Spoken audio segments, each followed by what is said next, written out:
Sa ganitong sitwasyon, kailangan mo ng siguradong tiyempo para maka-overtake. Hindi pwede na basta-basta ka lang mag-overtake sa ganito kalaking truck na nasa harapan mo. Lalo na sa ganitong kalsada na paliko-liko. Maraming blind curve kaya hindi natin alam kung may makakasalubong tayo doon sa unahan. Kaya ang pinakamainam na gawin natin, wag na wag basta-basta mag-overtake. Lalo na sa mga lower cc na motor dahil hindi naman ganun kalakas ang arangkada natin. Hindi tayo basta-basta makakalampas dyan, lalo na kung mabilis din ang patakbo ng truck na nasa unahan natin. Kailangan din natin bigyang pansin ang mga road markings na ito. Kapag solid yellow lane ang nasa linya natin, bawal tayo mag-overtake. Lalong-lalo na kapag double solid yellow lane na yan. Pwede ka mag-overtake kapag broken line na, pero kailangan pa rin ng timing. Kailangan sigurado ka. Kailangan nasa diretsong kalsada para hindi alanganin, para makikita mo kung may kasalubong ka. Ngayon mag-overtake na tayo dahil sa unahan nito ay mayroong straight na kalsada. So pwesto na tayo dito sa bandang kaliwa at kailangan natin mag-signal lights. Then birit sa silinyador dahil medyo mabilis din ang truck na to.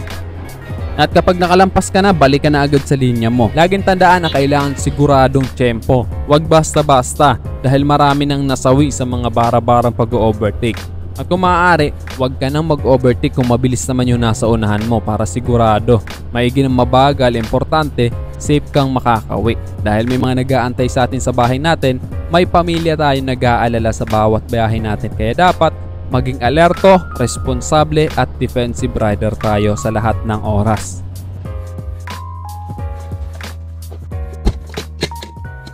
So yun guys, nandito na tayo ngayon sa may partido. At ngayon papunta ako sa Tiwi Albay. Napakaganda ng view dito. Kitang kita mo yung dagat, may mga isla, tapos napakatahimik.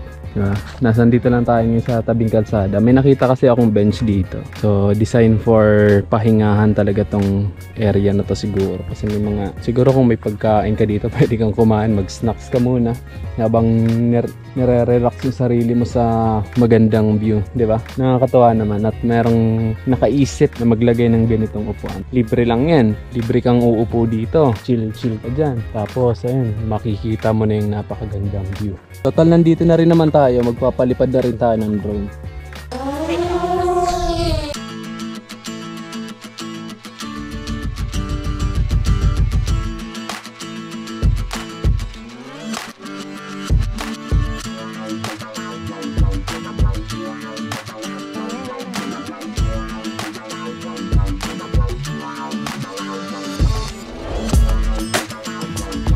Talaga ng kalsada dito sa partido at napakaganda ng view. Ayan o, talagang mag-e-enjoy ka dito. At kung mapapansin nyo yung patakbo natin, chill lang, nasa 50 kph lang tayo. Kasi hindi rin tayo basta-basta pwedeng bumirit dito kahit na walang gaanong sasakyan ang dumadaan dito. Kasi ang lugar na to ay landslide prone area. Ibig sabihin madalas nagkaka-landslide dito lalo na kapag umuulan. So hindi natin alam, baka merong mga bato-bato dun sa unahan, merong mga debris. Baka madisgrasya pa tayo. Kaya maigi, safe lang ang patakbo natin. Nasa 45 to 50 kph lang para tansyado natin. At marami ring paligo-ligo dito. At kapag ang mga ganitong daan, kailangan talaga chill lang tayo para mas ma-enjoy natin ang view. Napakasarapan ng hangin kasi malamig. Kasi tabing dagat to dito eh. Kaya talagang mag-i-enjoy ka. And diba, dire-diretso lang. Walang mga sasakyan na gaanong dumadaan. Tapos maaga pa to kaya yung init, saktong-sakto lang din. Hindi mainit sa balat.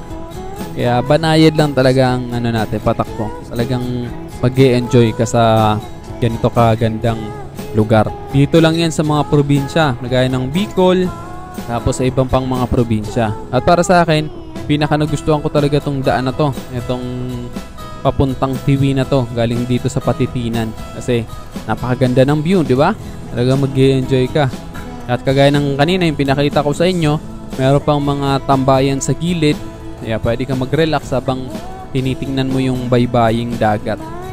Lalong-lalo na kapag bandang pahapon, talagang mag-e-enjoy ka dyan. Kung meron kang kasama, pwede kayong mag-date dyan.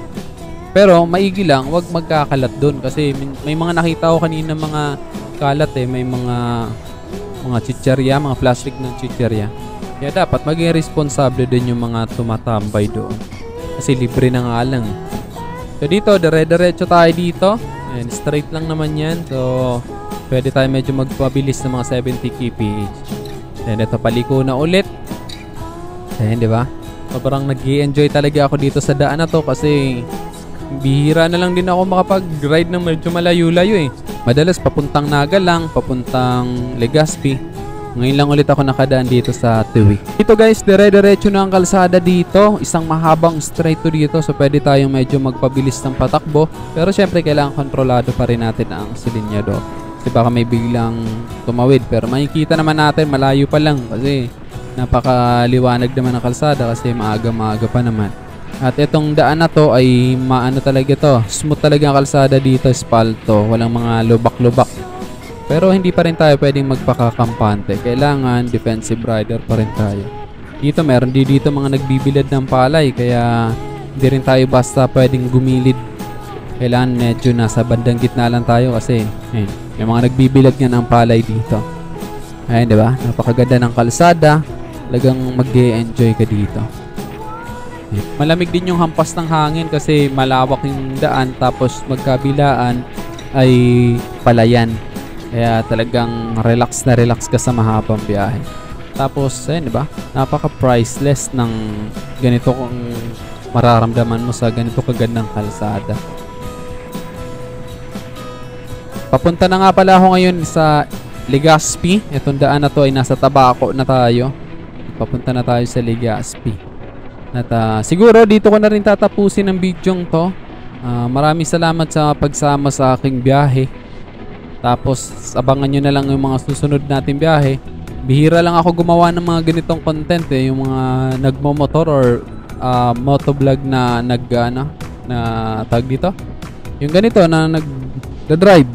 Madalas kasi mga review ang ginagawa kong content.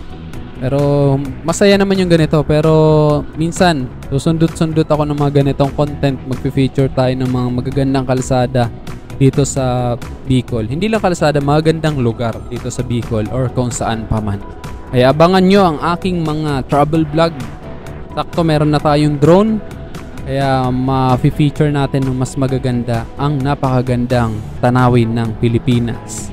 So yun guys, dito na natin tatapusin ang video to. Hanggang sa muli. Ako sa Rosgo TV. Ride safe always and God bless.